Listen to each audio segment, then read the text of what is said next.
Salut à tous, heureux de vous retrouver pour le talk show du Phocéen.fr ce soir. Autour de la table pour cette émission, c'est une sacrée surprise. Romain Canucci est avec nous. Salut Seb. Salut Romain, tu vas bien?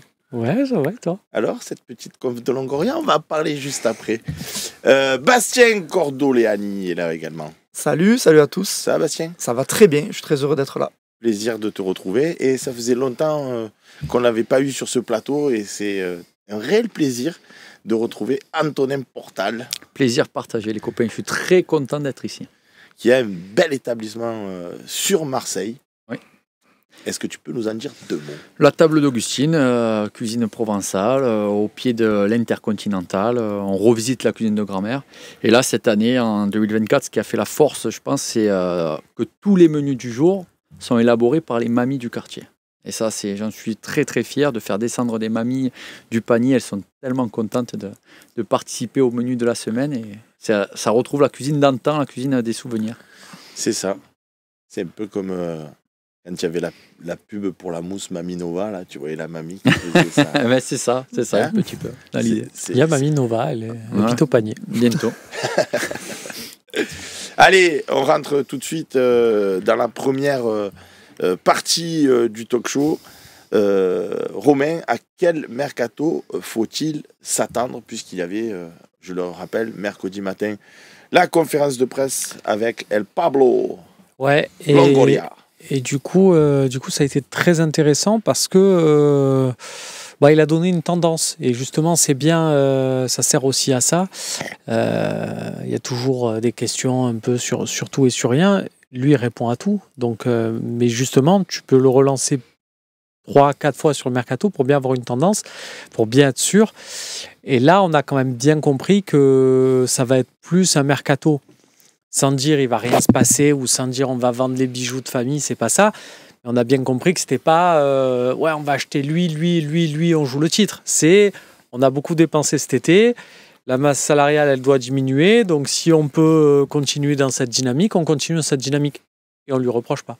Alors, pour mettre tout le monde sur un pied d'équité, on va quand même écouter un extrait de la conférence de presse. Notre objectif, c'est de ne pas changer beaucoup des équilibres qui se sont créés dans l'effectif, spécialement dans les dernières semaines. Non? Je crois qu'on a créé des équilibres internes au sein de l'équipe qui sont quand même intéressants et que j'ai plaisir à voir de comment ça se met en place. Il va y avoir des différentes actions dans le mercato. C'est normal, spécialement parce qu'il y a des joueurs avec un minutage inférieur à ce qu'ils souhaitaient, par exemple. Il y a des joueurs aussi qui font partie de l'effectif qui ne vont pas trouver beaucoup de minutage. Donc, c'est normal de trouver des solutions.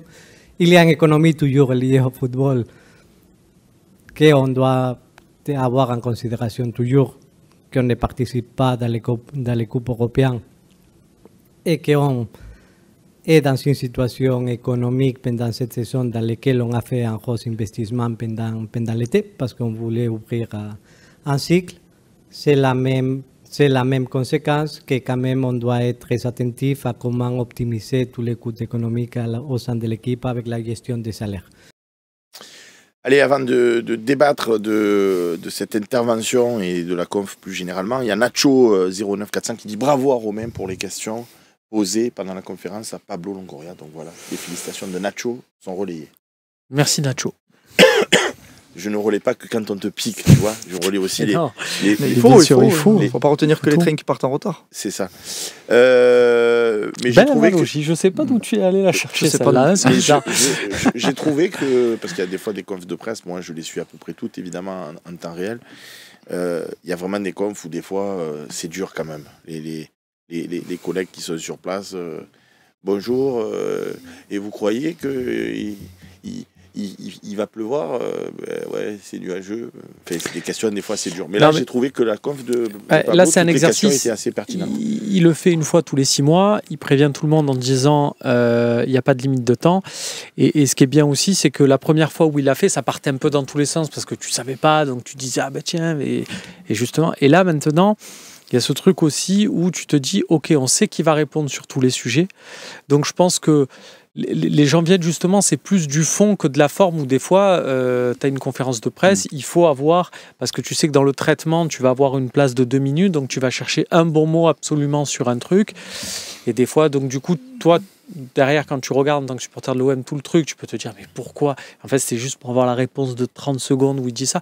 Alors que là, non. Donc là, du coup, il y a du fond, et effectivement, ça permet d'avoir des réponses sur le mercato notamment. Bastien, oui. À quel mercato faut-il s'attendre selon toi? Parce qu'il y a le fond et la forme. Il dit un truc, il insiste sur quelque chose, alors on va essayer de décrypter à travers les mots, qui va pas dans le sens de ce que je pense, mais ça c'est pas grave, on s'en fout. Mais il dit de surtout pas perturber l'équilibre, spécialement qu'on a trouvé ces dernières semaines. Donc sous-entendu le nouveau système de jeu. Tu as fait une Romering? Une espèce d'imitation là? Ouais, une espèce d'imitation. D'accord. Mais moi, j'étais persuadé qu'ils allaient repasser sur un 4-3-3 après la trêve, justement, qu'ils allaient recruter un arrière droit de profil qu'ils ont choisi, autre que Murillo, et qu'ils allaient repasser en 4-3-3. Ben, peut-être pas, en fait.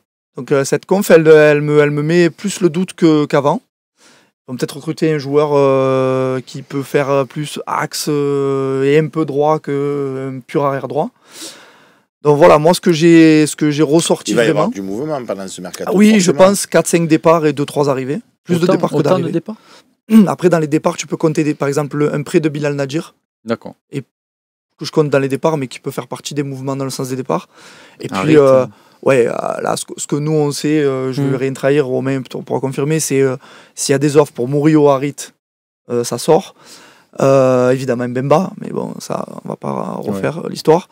Et je pense une ou deux sorties de plus, avoir au niveau des postes qu'ils ont pistés, des accords qu'ils ont déjà en interne sur des probables arrivées. Mais oui, moi je tablerais sur un truc comme ça. Le double de départ que d'arrivée. Antonin, pendant cette conf, il y a eu une question qui lui a été posée sur le dossier, le nouveau serpent de mer, Paul Pogba. Il n'a pas dit non les gars, arrêtez de vous inventer une vie. De quoi vous... Il a dit on verra, il faut que ce soit des opportunités. Je le connais très bien depuis l'époque de la Juve. Mais il a dit qu'il n'y avait aussi aucun échange encore entre les deux apparemment. Donc qu'est-ce que tu en penses toi? C'est un serpent de mer ou non, mais tu vois, c'est très fort parce qu'on voit que chacun peut retenir ce qu'il veut. C'est-à-dire que toi tu retiens il n'a pas dit non, et toi tu retiens il n'a pas dit oui. Alors, oui, voilà, exactement. Pour moi, il a clarifié la situation. C'est vrai que j'ai l'impression que c'est plus les Marseillais, les réseaux sociaux qui s'emballent plutôt que la direction marseillaise. Alors après, bien sûr, ils ont tout intérêt à cacher leur pion lorsqu'ils avancent. Mais moi, je pense sincèrement que ce dossier n'a pas encore réellement avancé, que pour l'instant, par des leviers, des intermédiaires, peut-être qu'ils commencent un peu à se titiller, mais on est bien loin de discussions formelles entre les deux clans. Moi, je suis persuadé qu'on n'en est pas là. En fait, effectivement, c'est le cas. Par contre, et c'est toute la pirouette, parce qu'en même temps, il est dans ce truc de dire il n'y a pas quelque chose de concret, mais en même temps, si tu veux avoir une chance de l'attirer et que le moment où ça devienne concret, tu sois bien placé, il faut faire un peu de danse du ventre en disant regarde, l'OM c'est bien et tout. Et donc là-dessus, il sait très bien que derrière tous ces messages vont être relayés. Il savait très bien que la question sur Pogba allait arriver. Et il savait très bien, même si c'est pas son métier ou quoi que ce soit, il savait très bien que derrière les reprises, ce que les gens... c'est-à-dire qu'ils suivent ça de loin. Si on avait un sujet qui allait les intéresser, c'était ça. Bien sûr, mais après, je ne suis même pas sûr que Longoria ait besoin de faire la danse du ventre, comme tu dis, parce que à Marseille, dans ce club, on a tellement d'ambassadeurs indirects comme Evra, que ce soit Evra, des anciens joueurs qui ont encore cette proximité avec ce club qui, eux-mêmes, peut-être sans le savoir ou en faisant exprès, sont en train d'attiser un petit peu le lien entre le clan Pogba et Marseille. Je pense que c'est les prémices de la négociation, ce sont indirectement nos ambassadeurs qui le font. Ça t'intéresserait, toi, Paul Pogba à l'Olympique de Marseille? Pour la curiosité, oui, mais à des conditions bien particulières. Parce que au-delà de sa suspension, il ne faut pas oublier le Pogba d'avant sa suspension. Et c'est pas le Pogba un mois avant sa suspension, c'est le Pogba pendant 1 an et demi avant sa suspension. C'est-à-dire quelqu'un qui n'a jamais fait plus de 30 minutes dans un match. Donc ça va faire peut-être 3 ans, si on part du principe qu'il signe en mars, qu'il est retapé l'été, ça va faire peut-être 3 ans, 3 saisons, sans avoir fait un match de 90 minutes. Je vais te le dire clairement, sa dernière grosse saison, c'est la saison 2020-2021. Donc voilà. Et encore, cette saison-là, c'est le 11e temps de jeu de Manchester. C'est-à-dire que derrière Greenwood.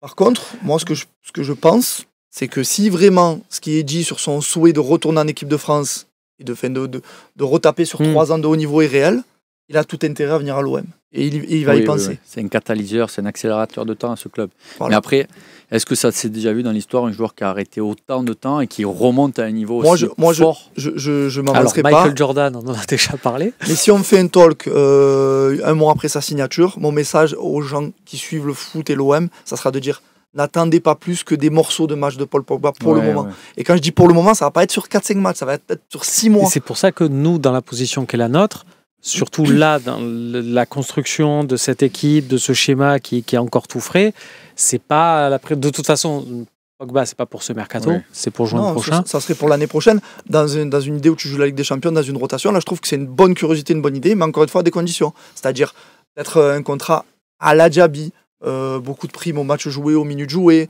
peut-être pas un salaire de base énorme. Bastien qui nous pose une bonne question, je trouve, c'est pourquoi vous posez ces questions, dans le sens où il nous dit si à la visite médicale, les médecins qui vont lui faire passer les tests au niveau du club disent c'est bon, physiquement il est prêt, ou il va être toqué. Diaby, il a passé une visite médicale.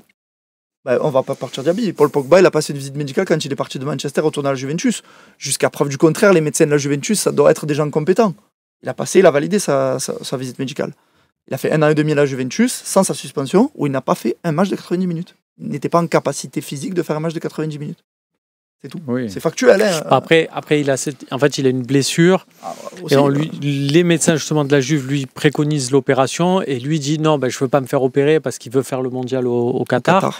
Et finalement, il y a rechute. Donc bon, là, pour le coup...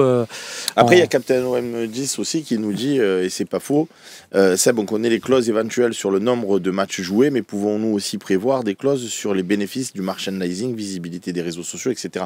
Ça, il va les prendre pour lui, mais ça, c'est son agent qui va négocier ça. On ne se fait pas tout de suite pour lui. Non, mais je veux dire, c'est vrai que ça serait en termes de rayonnement et en termes de...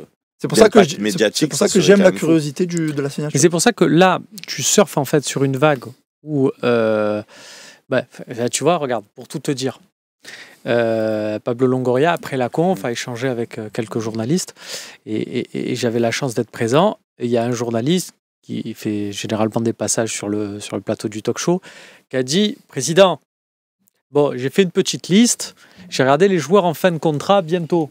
Heung-Min-Son, il a commencé à citer des noms comme ça, Kevin De Bruyne, et Alphonso Davies.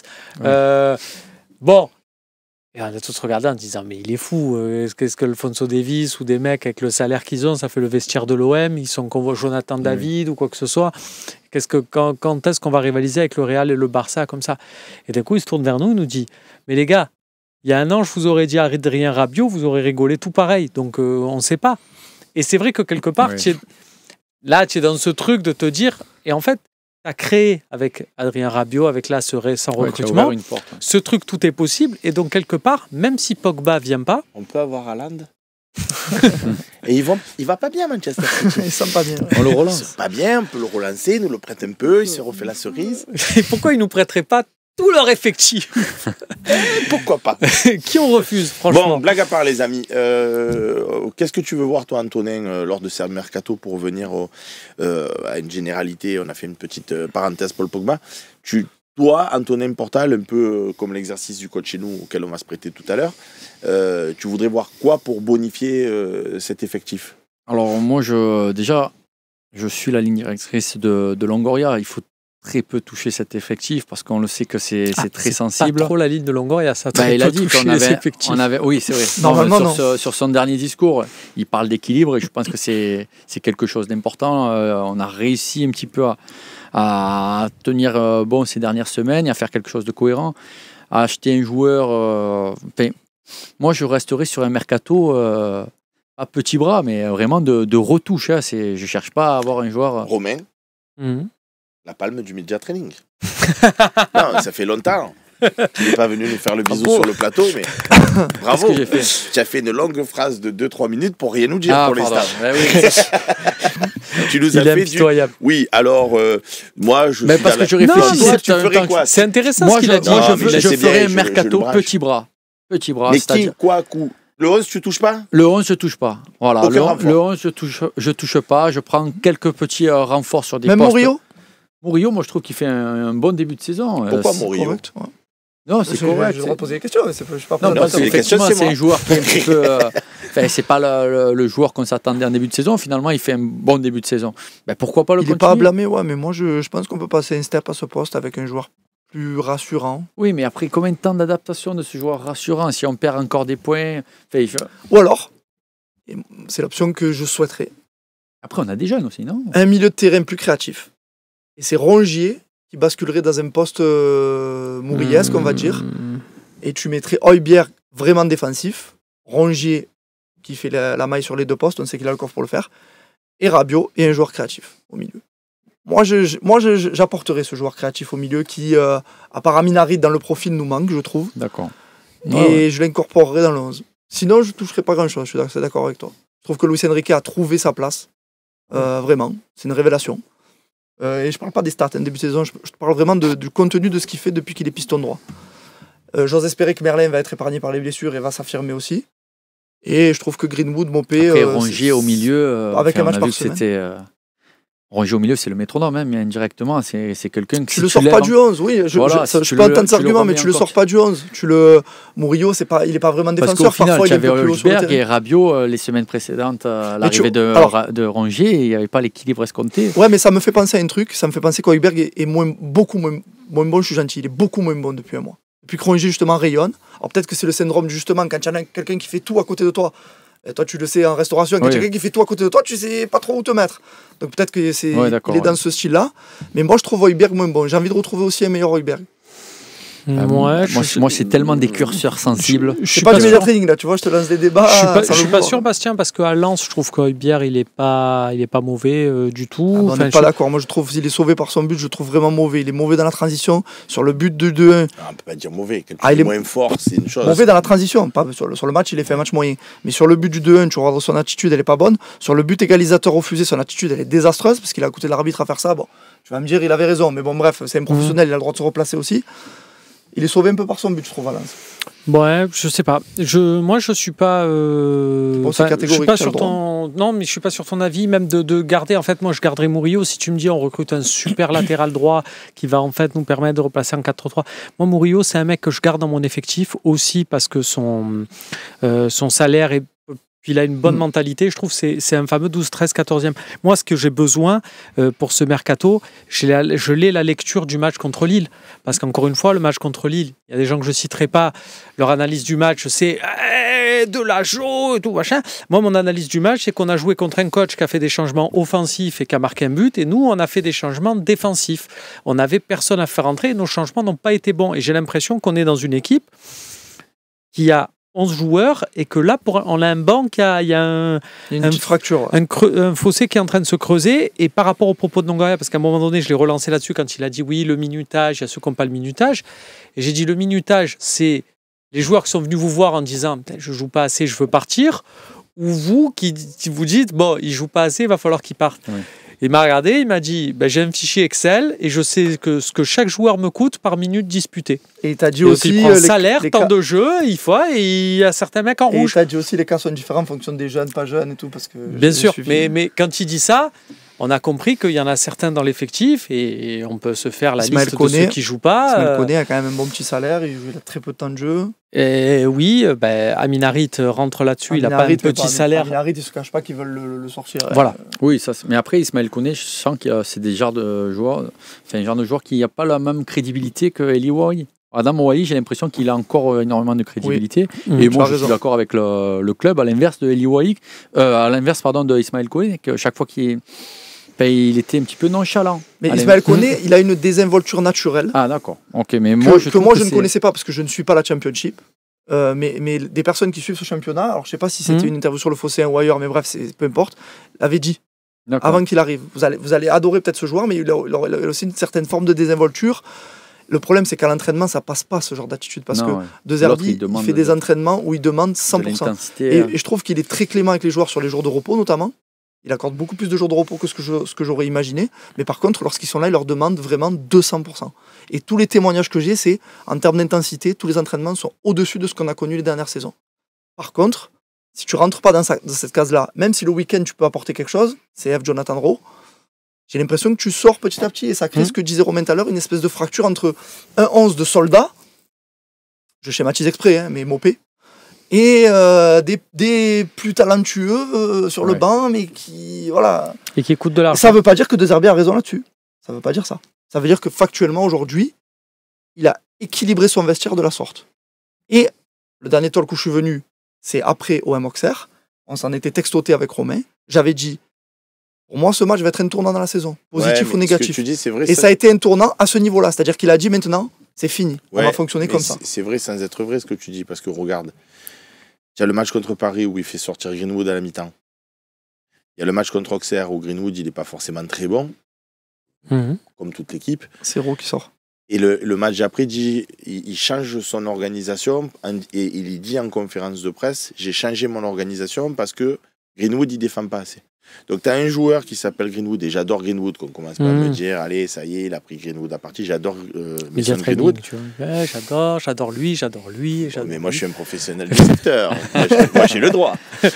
Donc du coup, il a réorganisé pour Mason Greenwood, qui faisait pas assez d'efforts, qui, nonobstant, contre Lille, a fourni un gros match. Je parle dans l'intensité, le placement défensif, etc. Il s'est bien battu, il a gratté quelques ballons, donc c'était appréciable. Et à côté de ça, Rowe, lui, il a dit... peut-être que Greenwood... Et je ne suis pas aux entraînements, mais ça m'étonnerait que Greenwood il fasse beaucoup plus que Rowe. Je sais pas. Je ne peux pas te le confirmer ni te l'infirmer, mais je sais pas. Après, Greenwood a pour lui cette faculté où tu as plus de certitude que Greenwood est peut-être le premier dans ce classement-là du mec qui tu sais qu'il peut te faire gagner un match. Voilà, mais oui, mais Rowe, dans ce que tu dis, ça me fait sourire. Et Rowe, c'est le deuxième. Tu as raison, mais Rowe, les seules fois où je l'ai vraiment vu, c'est à Lyon, il t'a fait gagner. Chaque fois que... Qui dit que si tu n'avais pas misé sur Rowe cette année, en lui disant, allez, c'est toi qui vas avoir les clés de l'animation, il aurait les mêmes stats que Greenwood, c'est possible. Et voire plus peut-être, parce que franchement, ce joueur, chaque fois que je le vois jouer, il te met une espèce de feu dans la défense adverse, c'est un truc de fou. Mais peut-être aussi que la période là, et c'est un message qu'on lui envoie en disant, regarde, en 2025, on va repartir sur de nouvelles bases, tu as compris ce qu'on attend de toi, tu vas avoir plus de temps de jeu. J'extrapole, hein, peut-être. Ils ont fait ce parti pris, je te dis, Auxerre est un tournant. Ça a été un tournant positif, tant mieux. La vérité, ce qui me rend fou sur Rowe, tu sais c'est quoi? C'est pas tant... Je veux dire que le coach ait décidé de faire l'équipe qu'il a faite. Il gagne des points, tu vas te dire quoi? À part merci, monsieur De Zerbi, bravo. Par contre, Rowe, quand tu es 2-0 à Saint-Etienne, fais-le rentrer à 10 minutes, un quart d'heure de la fin. Mais pas que Rowe. Quand tu joues même contre Lille, il peut rentrer contre Saint-Etienne. Contre Lille, tu es 1-1, là il le fait rentrer à la 90e, à la 92e, s'il pouvait, il le ferait rentrer à la 103e. Enfin, à un moment donné, je trouve que j'aime pas ces changements ultra tardifs, c'est déjà le cas sous Sampaoli. Je veux dire, je vois pas... Sauf pour casser tu gagnes 2-1 contre Lille, tu fais rentrer peu importe qui pour les arrets de jeu, gagner du temps, casser toi, le rythme. moi, ok, n'importe qui. Il me fait même rentrer moi. Hein. Moi, il me fait rentrer juste pour mettre un taquet à de la joue. Et après, je sors derrière, je fais quelques jours de prison s'il faut, mais au moins, il a ramassé. Je fais quelques jours de prison. C'est une parodie. Hein, mais bien sûr, ils le savent que c'est de l'humour, de la joue. Calme-toi. Mais c'est pour ça que moi, au Mercato, j'aimerais bien qu'on aille chercher des mecs entre guillemets de Ligue 1 fiable, parce que le talent là on l'a. Pour moi j'estime que ce 11 on l'a. Je suis d'accord avec Bastien quand même. Il manque un créateur. Un petit côté, je trouve des décalages. Il manque pourquoi? Parce qu'on est deuxième du championnat. Est-ce qu'on va encore aller sortir le Alors je te réponds parce que et après je donne la parole.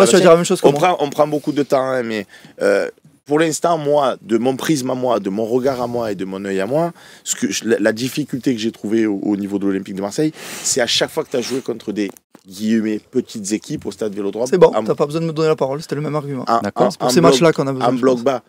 Et pour l'instant, depuis Auxerre, tu n'en as plus joué aucun. Parce qu'à l'extérieur, les Saint-Etienne, les Auxerre, les Angers, les qui tu veux, devant leur public, dans leur stade, même s'il y a trois chats et 2 pelés de 2 tonnes de jus, je ne parle pas pour Saint-Etienne bien évidemment, mais il y a des stades où des fois c'est pas une ferveur incroyable. Contre l'OM, c'est toujours plein. C'est toujours plein. Ils sont obligés de sortir ces équipes-là, tu vois ce que je veux dire. Ils ne peuvent pas rester 2 lignes de 4. Au Vélodrome, ils viennent.